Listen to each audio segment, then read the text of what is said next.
Assalamualaikum warahmatullahi wabarakatuh. Perkenalkan, kami dari kelompok 3 akan mempresentasikan hasil diskusi dari materi Managing the Information System in Structure and Service. Kami dari kelompok 3 yang terdiri dari 9 anggota, yaitu yang pertama ada Febi Natasha Dewi NIM P200-200-371. Yang kedua ada Zahra Fatihatunisa NIM P200-200-519. Yang ketiga adalah Vidya Eka Rahmayanti NIM P200-200-519. Yang keempat ada saya sendiri Cindy Selika Yuntina NIM P200-200-520. Yang kelima ada Kurnia Mahanani NIM P200-200-521. Yang keenam ada Muhammad Rindra Maulana NIM P200-200-522.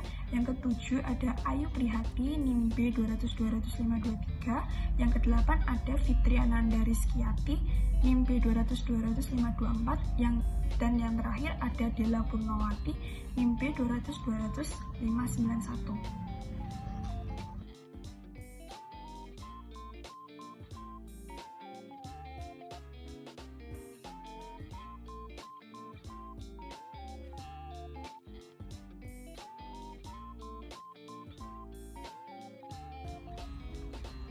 Pendahuluan.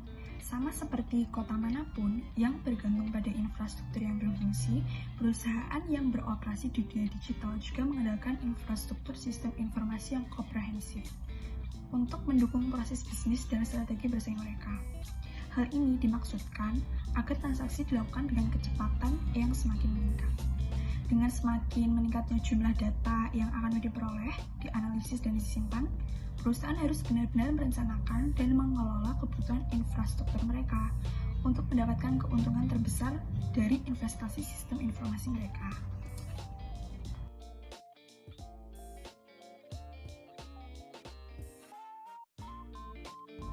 Selanjutnya ada infrastruktur sistem informasi. Bisnis bergantung pada infrastruktur sistem informasi yang juga disebut sebagai infrastruktur digital yang terdiri dari perangkat keras, perangkat lunak sistem, penyimpanan, jaringan, dan pusat data untuk mendukung keputusan mereka. Untuk menjalankan proses tersebut, organisasi bergantung pada 3 kemampuan dasar, yaitu yang pertama, didukung oleh sistem informasi pemrosesan, yang kedua, penyimpanan, dan yang ketiga, transmisi data. Oleh karena itu, hampir semua proses bisnis organisasi bergantung pada infrastruktur sistem informasi yang mendasarinya.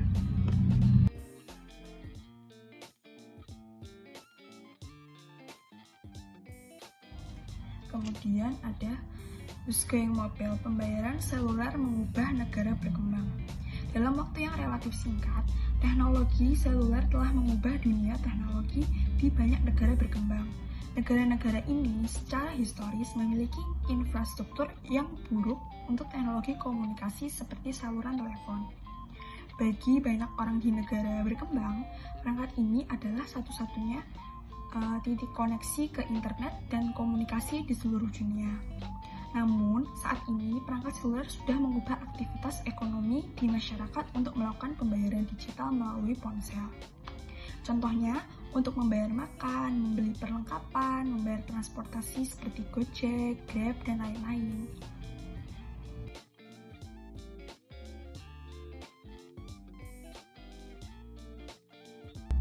Aplikasi dan basis data pendukung proses bisnis. Data mungkin merupakan salah satu aset terpenting yang dimiliki organisasi, karena data sangat penting untuk baik menjalankan proses bisnis dan mendapatkan intelijen bisnis. Apapun bisnisnya, data tetap digunakan di proses atau dihasilkan sepanjang jalan. Data yang dulu dianggap biasa atau tidak pernah dikumpulkan sama sekali, sekarang digunakan untuk membuat organisasi lebih produktif dan kompetitif. Namun, hanya memiliki akses ke data itu tidak cukup.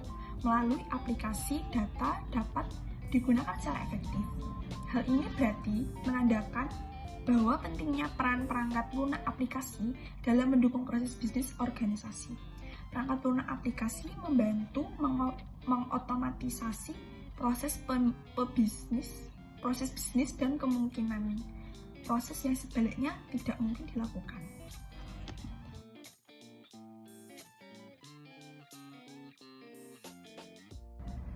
Akuntan selama berabad-abad menggunakan buku tebal untuk mencatat akuntansi bisnis dengan mengotomatisasi yang terkait tugas menggunakan aplikasi perangkat lunak akuntansi dapat membantu membuat tugas menjadi lebih mudah dan mengurangi tingkat kesalahan. Selain itu, kemungkinan analisis cepat catatan akuntansi sehingga dapat memeriksa tren penjualan, kenakalan, margin keuntungan, dan sejenisnya.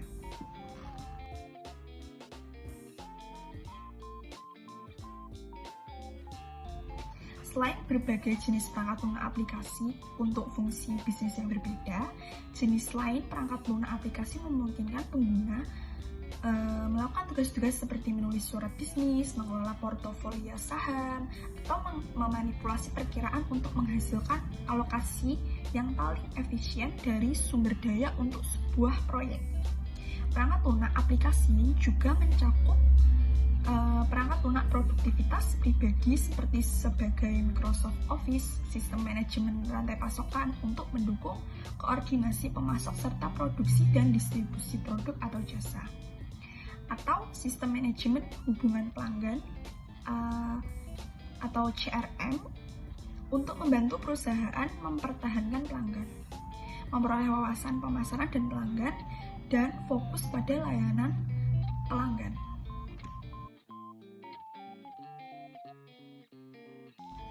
Database atau basis data yang merupakan kumpulan data terkait yang diatur sedemikian rupa sehingga memudahkan pencarian data.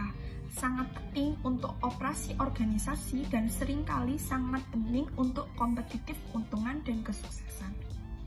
Untuk memanfaatkan kekuatan data yang terkandung dalam database, organisasi menggunakan sistem manajemen database atau DBMS yang merupakan jenis perangkat lunak yang memungkinkan organisasi untuk lebih mudah menyimpan, mengambil, dan menganalisis data.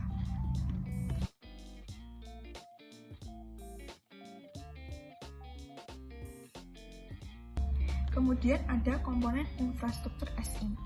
Yang pertama, teknologi komputasi, penyimpanan, dan jaringan dapat menciptakan nilai dengan memungkinkan efisiensi, efektivitas, dan kelincahan. Belakangan ini didorong oleh globalisasi, e-commerce, dan kemajuan teknologi. Yang kedua ada infrastruktur SI yang berfungsi dengan baik menjadi semakin penting bagi organisasi, mengarah pada kebutuhan untuk membuat keputusan infrastruktur yang terinformasi. Di bagian ini, kami akan memperkenalkan perangkat keras, perangkat lunak, sistem, penyimpanan jaringan, dan pusat data, dan diskusi bagaimana membuat pilihan yang tepat tentang infrastruktur SI dapat berkontribusi pada kesuksesan bisnis.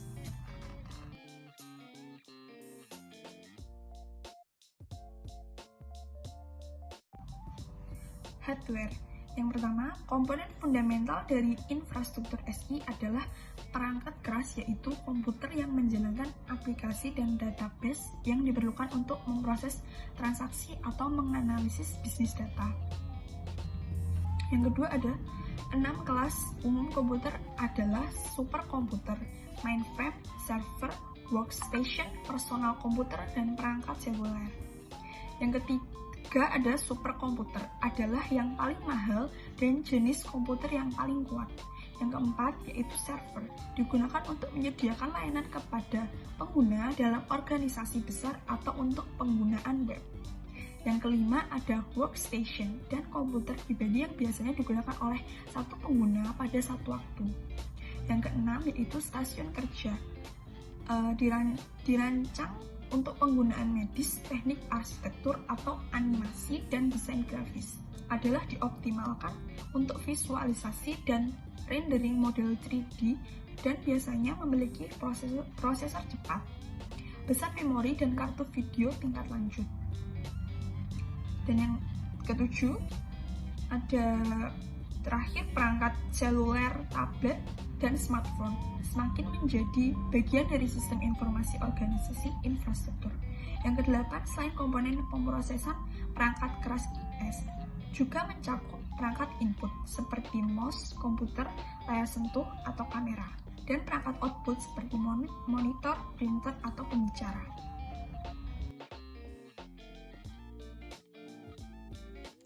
Selanjutnya, sistem software. Yang pertama, perangkat lunak sistem adalah kumpulan program yang mengontrol operasi dasar komputer perangkat keras.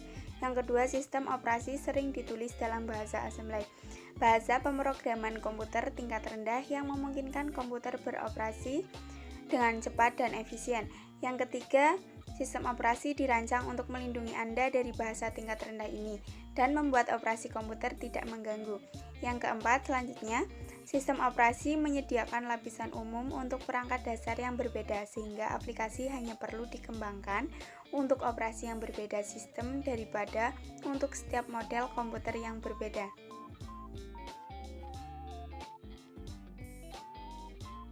Sistem operasi umum. Yang pertama, banyak tugas yang umum untuk hampir semua komputer. Ini termasuk mendapatkan input dari keyboard atau mouse, membaca dari atau menulis ke penyimpanan perangkat seperti hard disk drive, dan menyajikan informasi kepada Anda melalui monitor. Yang kedua, sistem tugas-tugas ini dilakukan oleh sistem operasi. Misalnya, jika Anda ingin menyalin kata memproses file dari flash drive ke komputer Anda, sistem operasi membuat ini sangat mudah bagi Anda, karena yang diperlukan hanyalah menggunakan mouse untuk menunjuk ikon grafis dari kata tersebut, memproses file di flash drive, lalu mengklik dan menyeretnya ke ikon hard disk Anda.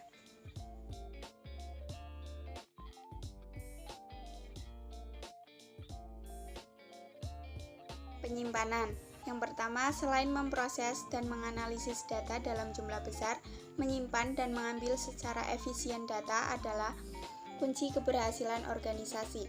Yang kedua, oleh karena itu, organisasi dihadapkan pada kebutuhan untuk memproses secara andal dan menyimpan data dalam jumlah besar. Dan kebutuhan penyimpanan ini terus meningkat kecepatan. Yang ketiga, untuk memungkinkan penyimpanan dan pengambilan yang efisien dari konten database tersebut, organisasi harus memiliki infrastruktur penyimpanan yang solid. Selanjutnya, yang keempat, seseorang dapat membedakan antara tiga jenis data yang berbeda berdasarkan tujuannya, masing-masing dengan perbedaan persyaratan dalam hal ketepatan waktu, kemampuan pencarian, kecepatan akses, dan masa pakai.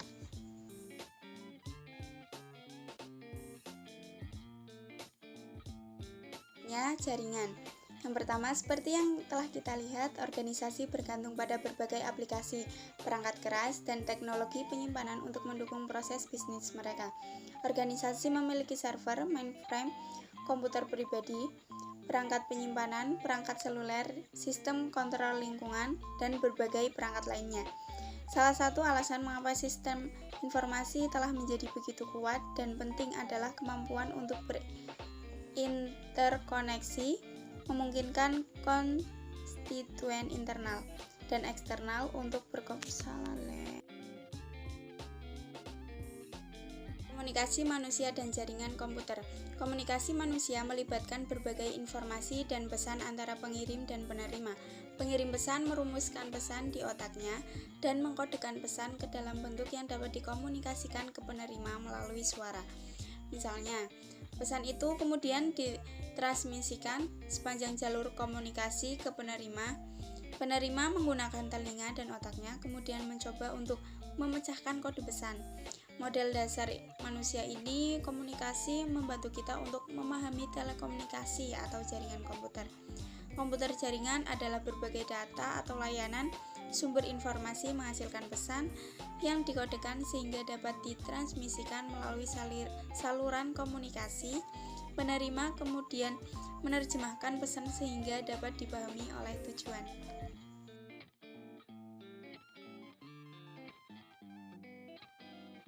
Komputer.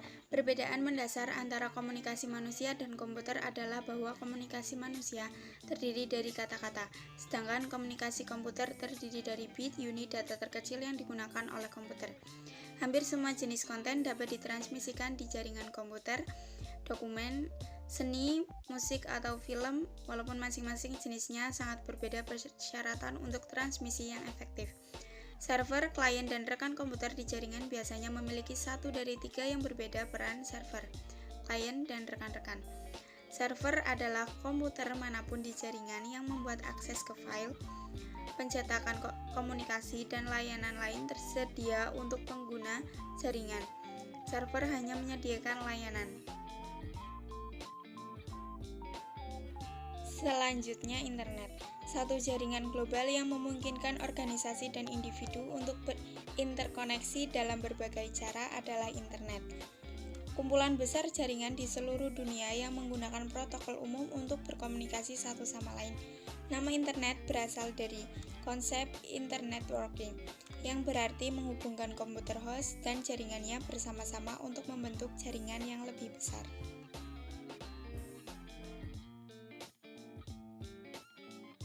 World Wide Web adalah sistem dokumen yang saling terkait di internet atau antarmuka pengguna grafis ke internet yang menyediakan antarmuka yang sederhana dan konsisten kepada pengguna untuk mengakses berbagai konten. Web browser adalah aplikasi perangkat lunak yang dapat digunakan untuk mencari dan menampilkan halaman web, termasuk teks, grafik, dan konten multimedia. Fitur utama dari web adalah hypertext. Selanjutnya, metode standar untuk menentukan struktur dan isi halaman web disebut Hypertext Markup Language atau HTML, yang memproses permintaan pengguna untuk halaman menggunakan Hypertext Transfer Protocol atau HTTP.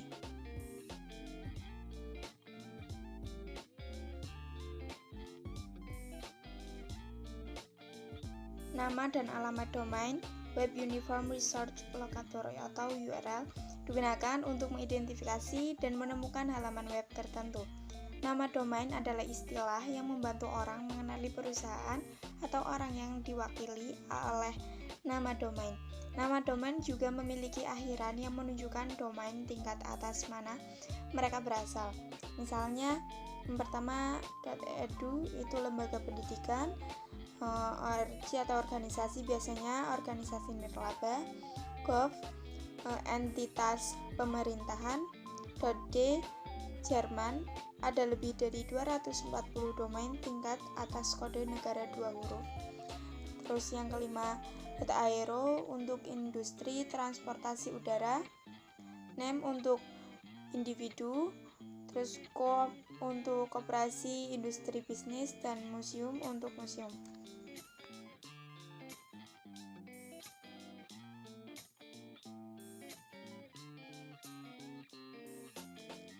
Nama host adalah server web atau grup server web tertentu jika itu adalah situs web yang lebih besar yang akan menanggapi permintaan tersebut. Dalam kebanyakan kasus, nama host atau www mengacu pada situs web default termasuk halaman beranda domain tertentu. Beberapa contoh yang digunakan oleh Google adalah sebagai berikut. Yang pertama, mail.google.com atau layanan email gratis Google. Yang kedua, photos.google.com, itu aplikasi Google untuk mengatur dan mengedit foto. Yang ketiga, maps.google.com, itu aplikasi pemetaan Google. Semua nama domain dan nama host terkait dengan satu atau lebih alamat protokol internet atau IP. Alamat IP berfungsi untuk mengidentifikasi semua komputer atau perangkat di internet. Arsitektur World Wide Web terdiri dari sejumlah besar server web yang saling berhubungan, yang menampung halaman-halaman yang diakses pengguna dengan browser web mereka. Internet menggunakan Transmission Control Protocol atau Internet Protocol untuk memfasilitasi transmisi halaman web dan informasi lainnya. Dengan demikian, dengan semakin meningkatnya jumlah data yang akan diperoleh, dianalisis dan disimpan, perusahaan harus benar-benar merencanakan dan mengelola kebutuhan infrastruktur mereka untuk mendapatkan keuntungan terbesar dari investasi sistem informasi mereka.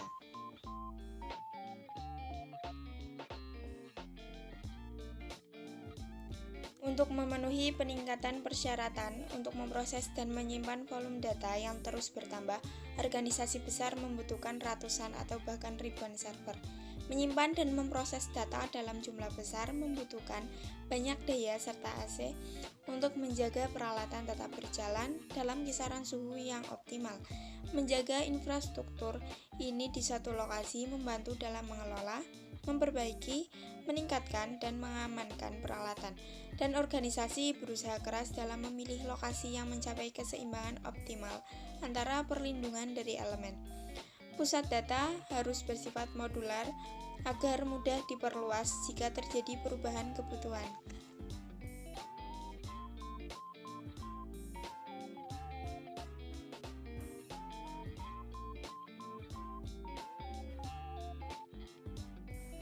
Masalah terkait dengan mengelola infrastruktur IS, keuangan yang cepat dan siklus IT yang lebih pendek. Produsen perangkat keras dan perangkat lunak sering menerapkan konsep keuangan terencana. Artinya, produk dirancang hanya untuk jangka waktu tertentu.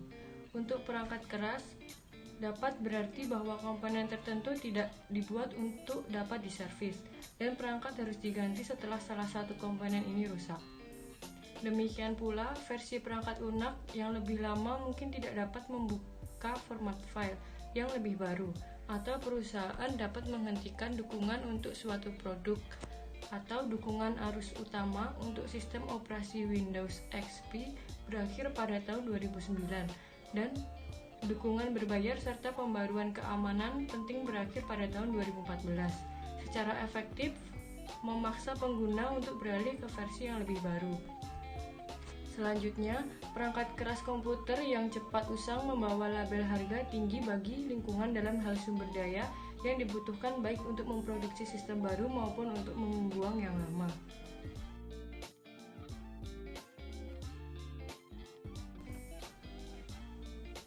Data besar dan kebutuhan penyimpanan yang meningkat dengan cepat.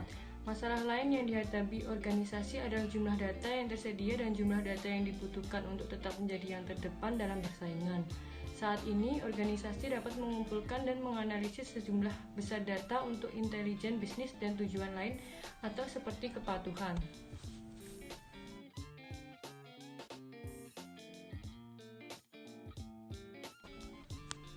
Fluktuasi permintaan. Untuk organisasi dengan basis pelanggan yang terus bertambah, infrastruktur fasilitas harus berkembang seiring dengan peningkatan kebutuhan komputasi. Hal ini dapat menjadi masalah bagi perusahaan yang tumbuh cepat, karena menyewa fasilitas tambahan mahal dan waktu yang signifikan diperlukan untuk menemukan fasilitas yang tepat, negosiasi kontrak, dan pengaturan perangkat keras dan perangkat lunak. Lebih lanjut, kontrak jangka panjang membatasi fleksibilitas perusahaan untuk menurunkan skala infrastruktur pada saat permintaan lebih rendah.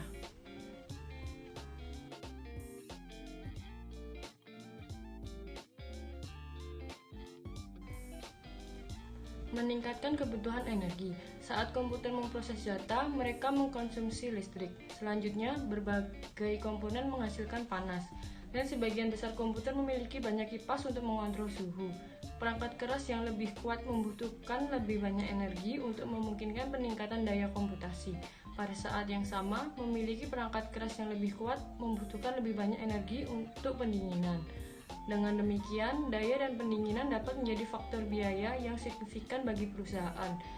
Pada bagian berikut, kita akan membahas komputasi awan dan bagaimana hal itu dapat mengatasi beberapa tantangan terkait infrastruktur ini.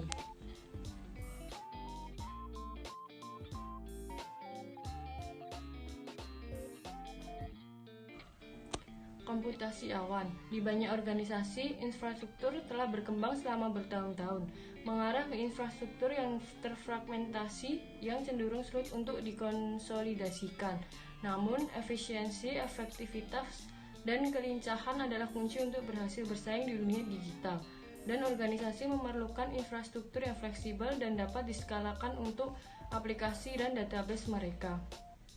Akibatnya, selama beberapa dekade terakhir telah terjadi pergeseran dari pemikiran tentang pengembangan dan pemeliharaan infrastruktur IS ke pemikiran tentang layanan apa yang harus diberikan infrastruktur.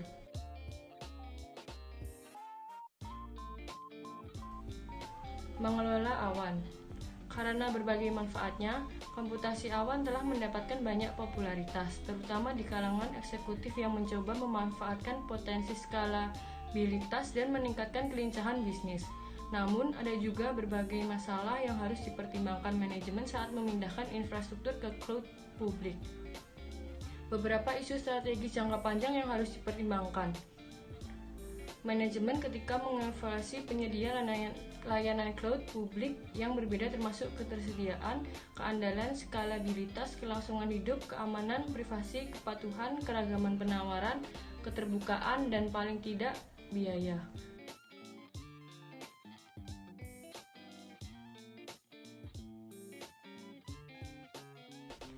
Keterbukaan. Pertanyaan terkait yang dihadapi organisasi adalah masalah interoperabilitas.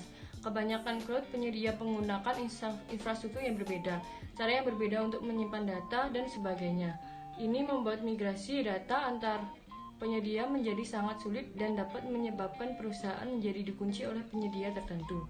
Biaya. Masalah terakhir yang perlu dipertimbangkan ketika pindah ke infrastruktur cloud publik adalah biaya. Model komputasi utilitas yang digunakan oleh penyedia komputasi cloud memberikan organisasi kendala atas sumber daya yang digunakan dan dibayar. Organisasi hanya membayar sumber daya yang digunakan dan dapat skala sumber daya ke atas atau ke bawah bila diperlukan.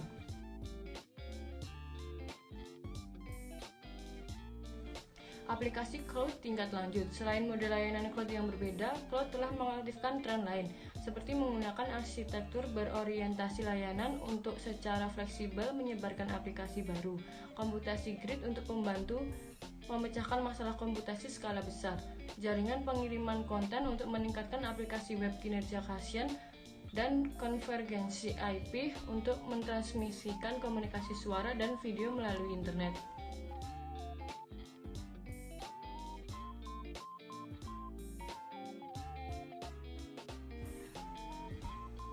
Arsitektur berorientasi layanan. Untuk mencapai fleksibilitas dan kelincahan yang lebih besar, organisasi telah mencoba untuk menjauh dari menyebarkan aplikasi monolitik besar yang mendukung dari arsitektur berorientasi layanan atau SOA. Menggunakan SOA, proses bisnis dipecah menjadi komponen individu atau layanan yang dirancang untuk mencapai hasil yang diinginkan. Untuk konsumen, layanan yang dapat berupa aplikasi, layanan lain, atau seseorang.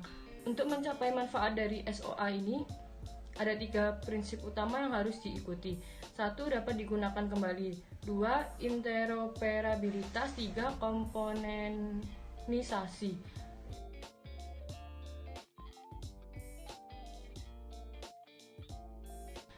Komputasi jaringan.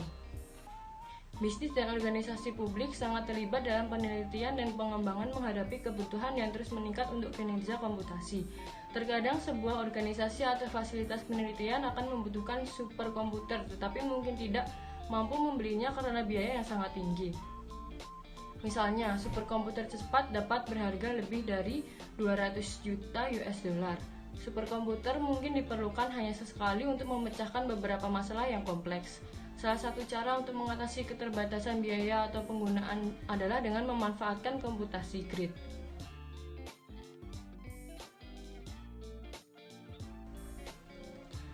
Jaringan pengiriman konten. Biasanya, semakin besar jarak geografi antara pengguna dan server web hosting tertentu konten, semakin lama waktu yang dibutuhkan untuk mengirimkan konten ini. Bisa sangat terlihat untuk konten seperti media streaming, tetapi juga untuk konten lain yang disajikan di halaman web. Pengiriman konten jaringan membantu mengurangi latensi ini dengan menyediakan jaringan server di berbagai geografis lokasi yang menyimpan salinan situs web tertentu.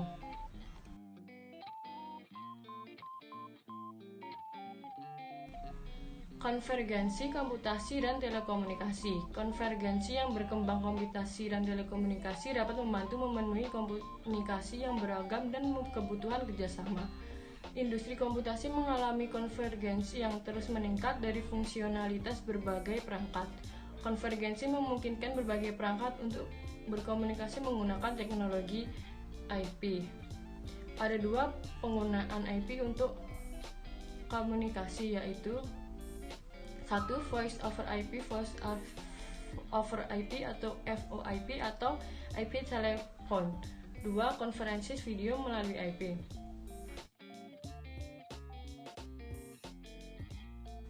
komputasi hijau. Untuk organisasi yang memiliki ratusan atau ribuan komputer, kenaikan biaya energi menjadi masalah utama. Selanjutnya, organisasi sedang meningkat sangat diteliti untuk kontribusi mereka terhadap isu-isu sosial seperti perubahan iklim. Semakin banyak organisasi yang mencoba menggambarkan citra lebih maju dalam hal penggunaan energi dan sumber daya alam, karena eksekutif perusahaan telah menyadari bahwa mereka tidak dapat menanggung konsekuensi kelambanan tindakan terhadap reputasi perusahaan. Karena upaya hijau dapat menyelamatkan uang untuk penggunaan energi dan air, pembuangan limbah dan pajak karbon, dan dapat disubsidi oleh hibah, rabat, atau saran teknis gratis, mereka juga dapat berdampak positif pada perusahaan garis bawah.